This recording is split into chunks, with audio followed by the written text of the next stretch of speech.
Well, right now, LMPD is still looking for the man that you see on your screens. Nearly 48 hours after he escaped police custody, 31-year-old Norman Wolf jumped out of a moving sheriff's vehicle Thursday morning. It happened near the Gene Snyder and Brownsboro Road. Now, dramatic videos sent exclusively to WHAS11 News shows Wolf hanging onto the side of the SUV as it moves north on I-71.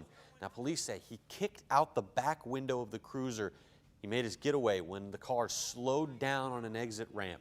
After the escape, police say that he briefly kidnapped two people and had them drive him to River Road and Edith Road. If you see Wolf, you are told to call 911 immediately.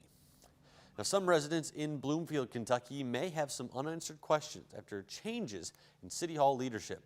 People in the nestling county town recently found out that their police chief, their city clerk, and several other officials are now no longer with the job. WHAS11's Connor Steffen spoke with some employees who say that some may have resigned, but they believe that others were unjustly fired. In Bloomfield, Kentucky, City Hall staff is shrinking. Positions that are now gone: police chief, city clerk, superintendent, and 2 maintenance techs positions. All within the past week. Bloomfield employees tell us on Friday, City Mayor Chris Dudgeon fired Police Chief Steve Cameron. It's very uneasy.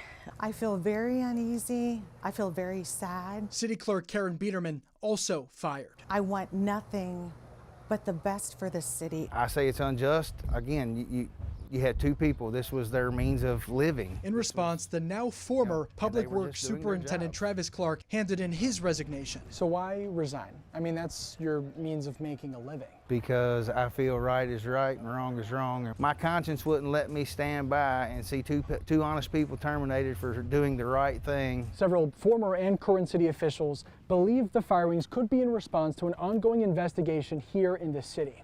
Nelson County Sheriff Ramon Pinaroa tells us his office will soon take over that investigation, previously led by former Bloomfield Police Chief Steve Cameron. The now former employees, Police Chief Steve Cameron, City Clerk Karen Biederman, and Superintendent Travis Clark tell us the investigation surrounded the misuse of city funds. Two current city council members also confirming it. In a statement to WHAS11, Mayor Dudgeon said, quote, "There have been recent personnel changes, but it will not affect the operations of the city or services provided to our citizens." Even with that, the residents are still left wondering. I would just like to know what his plan is. As they wait, Bloomfield is left with a fragmented government. If there was an emergency with our water, what would happen? There's a lot that plays into the fact, and there's nobody here to answer them. Left without answers, a small town waits. They need to know what's going on. I have no words. I feel like we deserve better than that. Anxiously, as their home, its government, and future remains up in the air. In Bloomfield, Kentucky, Connor Steffen, WHAS11 on your side. More local news now. A man is dead after a shooting at the Park Duval neighborhood.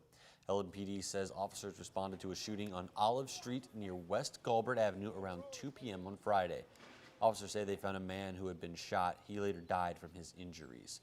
LMPD says it currently does not have any suspects. Anyone with information is asked to call the anonymous tip line. You can call that at 574-LMPD, or you can use the online portal.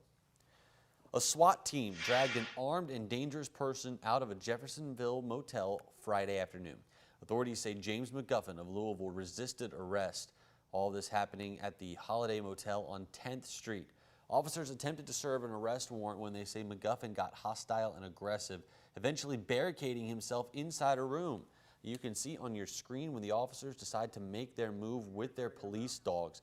Jeffersonville police and SWAT were outside the room before they pulled McGuffin out and dropped him on the ground. You can see that happening right there. McGuffin was taken to Clark Memorial Hospital for some minor injuries. Next, he will be taken to the Clark County Jail, where he will face local charges and an outstanding warrant from LMPD.